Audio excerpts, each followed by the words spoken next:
Pasipol-sipol si Rex nang marating niya ang kanilang classroom. Masyado pang maaga, kaya iilan pa lamang estudyanteng nakikita niya ng mga oras na yun. Hindi niya alam kung anong pumasok sa isip niya at napaaga ang pasok niya ng araw na iyon. Pero siguro, nagagalak lamang siya na makitang muli ang crush na crush niyang guro. Hindi niya alam, ngunit napakalaki ng paghanga niya sa babae. May edad na ito, ngunit iba ang pagtingin niya rito. Tila ba isa itong anghel sa kanyang paningin sa tuwing napapadaan ito sa kanyang harapan. Nakukontento na lamang siya na titigan ito sa tuwing ito ay nagtuturo. 18 years old na si Rex at kasalukuyang nag-aaral ng grade 12 sa kasalukuyang taon. Hindi naman sa pagmamayabang, ngunit maraming nagsasabi na maganda siyang lalaki. Ganun pa man, wala man lang siyang GF o mas madaling sabihin na hindi man lang siya nagkaroon ng kasintahan sa buong taon niya ng high school. Not until nakilala si Ma'am Cynthia, bagong guro sa paaralang pinapasukan. Kakaiba ang taglay nitong karisma na talaga namang kahit sa panaginip niya, nakikita niya ito. Alam niya na may kakaiba na sa kanya at tila ba hindi na iyon normal. Wala naman siyang magagawa sapagkat kahit anong pilit niya na ibaling sa ibang babae ang kanyang pagnanasa sa kanilang guro, talagang hindi niya magawa. Ito at ito pa rin ang pumapasok sa kanyang isipan sa kahit na saang lugar man siya magpunta. Aaminin niya na sa tuwing sasapit ng malamig na gabi ay hindi niya nagagawang pigilan ang kanyang sarili. Kapag kasi pinipikit niya ang kanyang mata, naroon ang magandang mukha ni Ma'am Cynthia.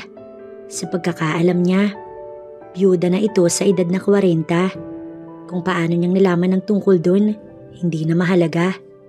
Mayroon pang gabi na habang iniisip niya si Ma'am Cynthia, talagang nagiinit ang kanyang pakiramdam. Dahil sa matinding init, nagagawa niya ang bagay na iyon sa kanyang sarili. Ini-imagine niya na lamang nakasama niya si Ma'am Cynthia habang nakatitig siya sa larawan itong ninakaw niya pa habang ito ay nakatalikod sa kanilang gawi. Palihim niya itong kinuna ng litrato at sa katunayan, napakarami na nitong picture sa kanyang cellphone. Yun na lang ang tinitignan niya sa tuwing sasapit ang Sabado at Linggo na walang pasok. Ang araw nga na iyon ay araw ng Lunes, kaya siguro napaaga ang pasok ni Rex. Masyadong nangulila kay Ma'am Cynthia. Gustong-gusto na niyang marinig ang boses nito at ang makita ang makinis nitong balat.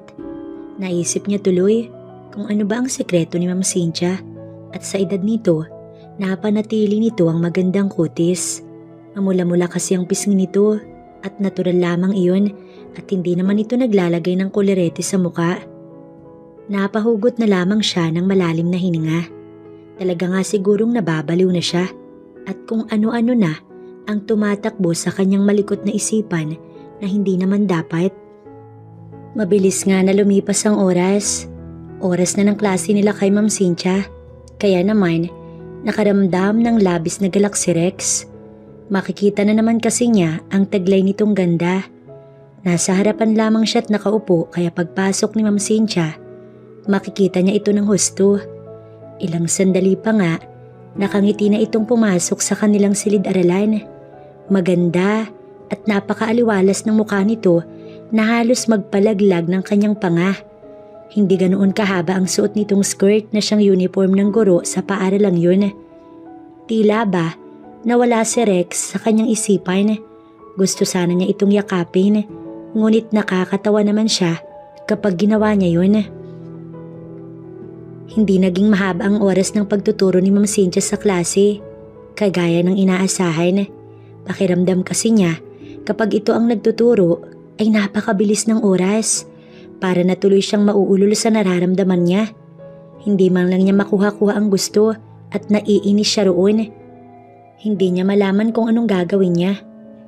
Kung anong plano ang iisipin niya nang sa ganoon, makamtan man lang niya ang inaasam-asam ng katawan niya.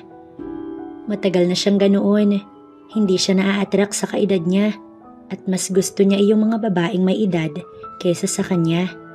Hanggang sa isang araw, tila yata inayunan din siya ng pagkakataon. Siya ang napili ni Ma'am Cynthia na magdala ng mga sirang gamit nito sa bodega ng paaralan.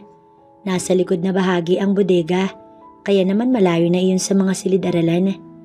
Sa hindi niya inaasahan, sumama si Ma'am Cynthia sa kanya patungo sa bodega habang bitbit niya iyong lumang upuan nito na kailangan ng itapon.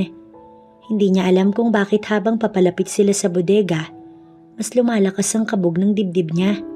Nagtataka siya kung bakit kinailangan ni Ma'am Cynthia na sumama sa kanya. Nang tuluyan nilang marating ang bodega, kaagad nang binuksan ni Ma'am Cynthia ang nakakandadong pinto. Nang mabuksan nito iyon, nauna na siyang pumasok upang dalhin sa loob ang upuang dala-dala niya. Inilagay na lamang niya iyon sa dulo at nang lumingon siya, nagulat siya nang makitang nasa harapan niya na si Ma'am Cynthia. Isang dangkal na lamang ang pagitan ng kanilang mga muka. Dahil doon, kaya napalunok siya ng wala sa oras. Naramdaman niya na may malakas na puwersa na humilas sa kanya upang mas mapalapit kay Ma'am Cynthia. Hindi siya mapakali habang si Ma'am Cynthia nanatiling nakatitig sa kanya. Nang sa wakas ay nagawa niyang magtanong dito. "Ma'am, ano po ang problema?" Mautal-utal na tanong niya, ngunit imbis na sumagot sa kanya si Ma'am Cynthia, walang ano-ano na itong hinawakan ng kanyang kamay.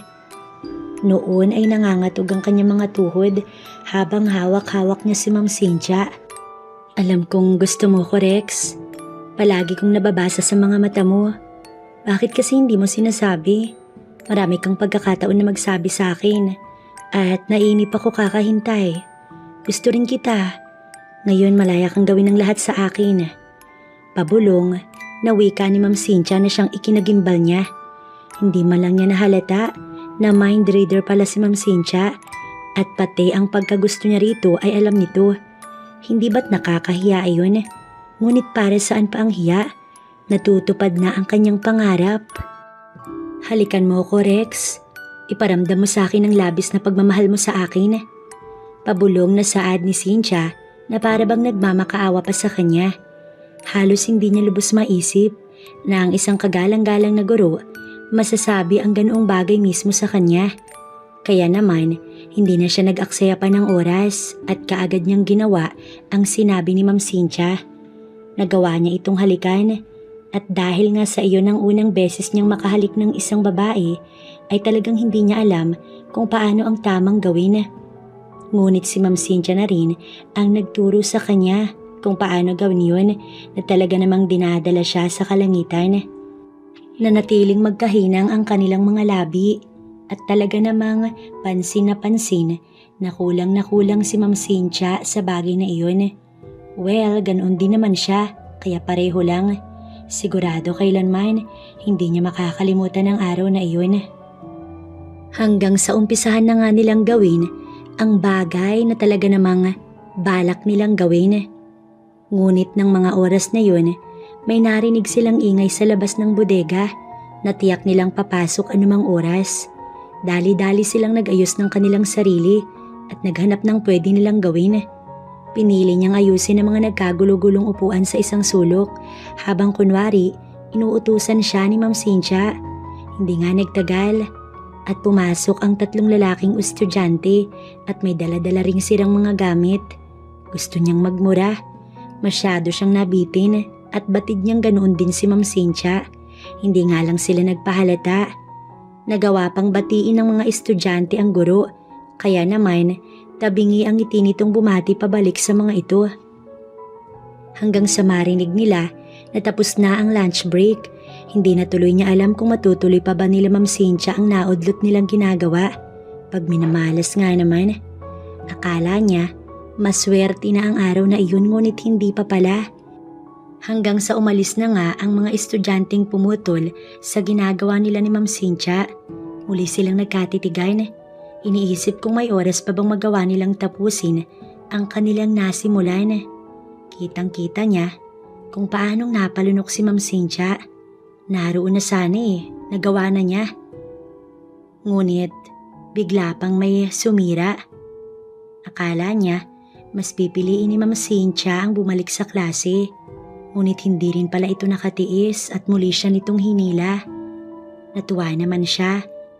Hanggang sa wakas ay naumpisahan nilang muling gawin ang bagay na naudlot kanina. Ngunit sa muli, may narinig silang mga ingay sa labas ng bodega na siyang dahilan kung bakit sabay silang napamura at umayos ng kanilang mga sarili. Gusto na sana niyang manapak ng mga oras na yun sapagkat 2 beses nang nangyayari iyon. Natapos ang buong maghapon ni Rex na nagpupuyos ang kanyang pakiramdam. Pagkatapos kasi nang nangyari, ay napilitan na sila ni Ma'am Cynthia na umalis na sa bodega kahit pa sobra silang hindi na kontento. Mahirap na kasi at baka may makakita pa sa kanila ron. Walang pag-uusap na naganap kaya naman tamang isip na lamang siya kung bakit nga ba nangyari ang ganoon sa pagitan nila ni Ma'am Cynthia. Binigla siya nito ng husto kaya hanggang sa makauwi siya ng bahay, hindi mo wala sa kanyang isipan ang mga nangyari. Kung paanong tila ba pinananabikan din siya ni Cynthia. Inaasahan niya na ng gabing yun ay hindi siya makakatulog. Pabiling-biling lamang siya sa kanyang higaan. Nagiinit ang kanyang katawan sa tuwing bumabalik sa kanyang alaala ang ginawa nila ni Cynthia. Ngayon ay iniisip niya kung posible pa kayang maulit pang muli ang nangyari. Hindi nga nagtagal at sumapit na naman ang umaga. Umagang siyang inaabangan niya, ngunit anong malas naman at ng araw na iyon, hindi pumasok sa trabaho si Ma'am Cynthia. Vacant ang klase nila sa subject nito, kaya ganoon na lamang ang kanyang panlulumo. Wala siyang ibang iniisip buong araw, kundi ang planong nasa isip niya. Alam naman kasi niya kung nasaan ang bahay ni Ma'am Cynthia. Sa sinabi na nga niya, ay tila yata nababalo na siya rito, kaya maging ang tirahan nito ay inalam niya. Nag-skip na nga siya sa 2 last subject niya sa hapon at pinili na pumunta sa bahay nila Ma'am Cynthia. Bahala na talagang gustong-gusto niya itong makita. Nang makababa nga siya ng tricycle at kasalukuyang nasa labas na ng bakod ng bahay ni Ma'am Cynthia, sinipat niya ang paligid. Tahimik ngunit ilang sandali pa, nagawa na niyang pindutin ang doorbell. Napalunok siya sapagkat alam niyang wala naman siyang masasabi kapag tinanong siya ni Ma'am Cynthia. Hindi niya rin alam kung may kasama ba ito sa bahay. Kinakabahan siya nang biglang bumukas ang gate at lumabas si Cynthia. Kaagad na nagtama ang mga mata nilang dalawa ng mga oras na yun. Hindi pa siya nakakapagsalita. Nagawa na siyang hilahin ni Cynthia papasok sa bahay. Nagpatianod na lamang siya sa paghila nito sa kanya. Parang biglang lumiwanag ang araw niya ng mga oras na yun. Nang makapasok sa loob ng bahay, ay walang katao-tao at si Cynthia lang yata ang nakatira doon. Maya-maya pa, ay natagpuan niya ang sarili niya na nakaupo na sa sofa ng sala ng bahay ni Ma'am Cynthia. Ginawan pa siya nito ng sandwich at orange juice. Tila yata nanuyo ang kanyang lalamunan, kaya kaagad siyang uminom doon sa inumin. Nababakas naman niya sa mga ikinikilos ni Ma'am Cynthia na masaya ito. Masaya ba ito sa hindi inaasahang pagpunta niya sa bahay nito? Hanggang sa binuksan niya ang usapan. "Ma'am, bakit po hindi kayo pumasok?"